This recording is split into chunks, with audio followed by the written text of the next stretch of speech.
This is the Fitzy and Whipper with Kate Ritchie podcast. Nedd Brockmann has just crossed the line after 1,610 kilometres. 13 days ago, he started his challenge to break the record for 1,000 miles. The record hasn't been broken, but the completion is just extraordinary in itself. I went out there last night to give you a sense of the atmosphere. Have a listen to this. I mean, the chants were loud. There were thousands of people there.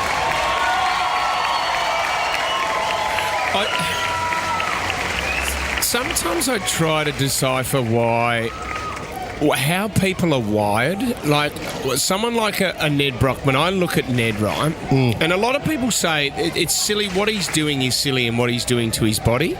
But this guy, he is just wired that pain is something for him that he then transports over into his charity, which is homelessness, and he wants to look after homeless people.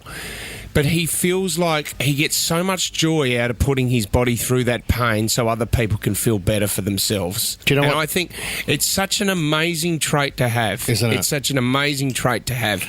And there was an article that was written, an opinion piece. I can't remember what it was yesterday. It's not even worth referencing. Well, a woman was saying that it's toxic masculinity and what Nedd's doing, and it's a form of. But you know what? People are different, and this is the thing. You've got to find the thing in your life that excites you, that you are passionate about, and Nedd's found that. And you know what?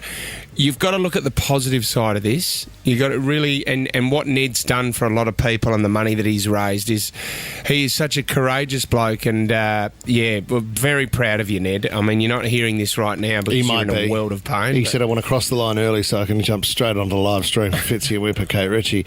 He, talking to his mum and dad last night, I mean, to paint a picture, he's from Forbes, Parks and Forbes. His dad's a farmer. He came to the big smoke of the city, Sydney, couldn't believe the lights, as doing his apprenticeship as an electrician.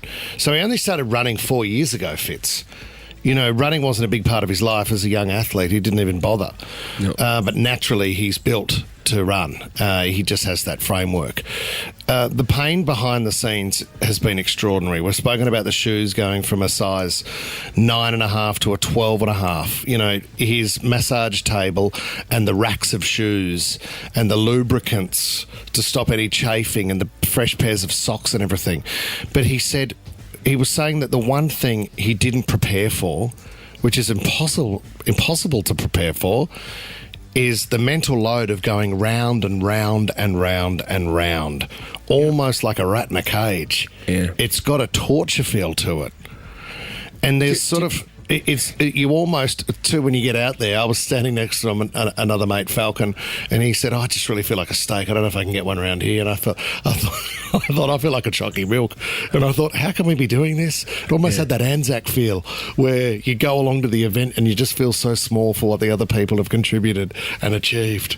Tommy, it was 1,609 kilometres. Is that correct? Can you find out how many laps? Divide that by 400 metres. Sure. I think it's around 2,700.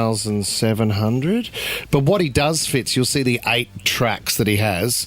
So he calls it like a mega lap or a super lap. What he'll do is he'll do two laps in lane 1. Right. Then he'll do 2 laps in lane 2 and go out to 8 and then come back in.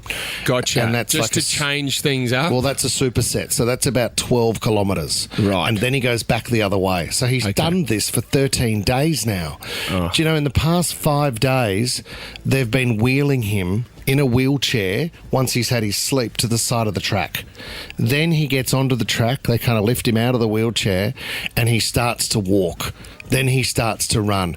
And on those days, he's gone on to then run 100 kilometres. So the average per day since day one is 130 kilometres. That's crazy.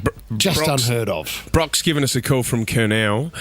You were out with Nedd Brockmann last night. What was the atmosphere like, Brocky? Oh, mate, it was amazing. Every time he'd come flying around that corner, it would just be up to the next corner, every single lap, the whole hour. But you know what was interesting too, Brock? At the end there, as you just would have seen him cross the line, it was only his team. His mum was saying the extra energy when the crowd is there, as much as it drives him, the energy of him lifting his hands to say, keep the applause going, is taxing on him. Yeah. So as he's there, the best he could do last night is he's there with his mate Hamish Blake. Those two have become best buddies because they don't really have a proper job. Hamish just wanted Nedd to know that he was there. And as he ran past on the last sort of lap before we left, Hamish yelled out as he went past and said, "Here for you, mate." And Nedd just sort of looked up and nodded his head. Like that was all he could give. Like, this is a man broken. Maddie in Blaxland, what do you want to say to Nedd Brockmann, Maddie? You are the greatest person in Australia. You are proof that one person can make the biggest difference in so many people's lives. How many times have we all said to ourselves, "Oh, I'm just one person. I can't do anything. Like, what I do doesn't matter." This guy, when I left last night, he was at $2.5 million.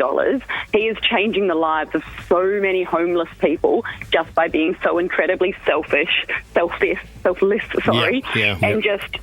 just putting everybody before his own needs.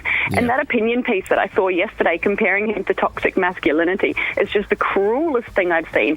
I'm an angry feminist every day of the week, and I think that if more men were running around in circles, the whole world would be a better, safer place. Like, more Nedds, please, not less. Let's give this guy all the love in the world. It was incredibly inspiring to see him last night. Maddie, wasn't it moving also that, there was a lot of sponsors that had made the whole event possible, but still they dug even deeper. So Puma came up and gave another $100,000. Grilled gave another $100,000.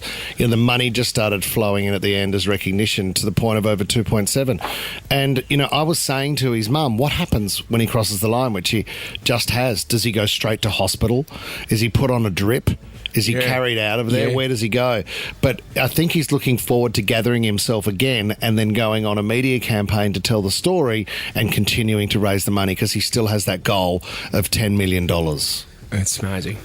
Thanks, Ash, well done. Thank you very much for your calls, and well done to Nedd. Fits in Whipper with Kate Ritchie is a Nova podcast. For more great shows like this, download the Nova player via the App Store or Google Play.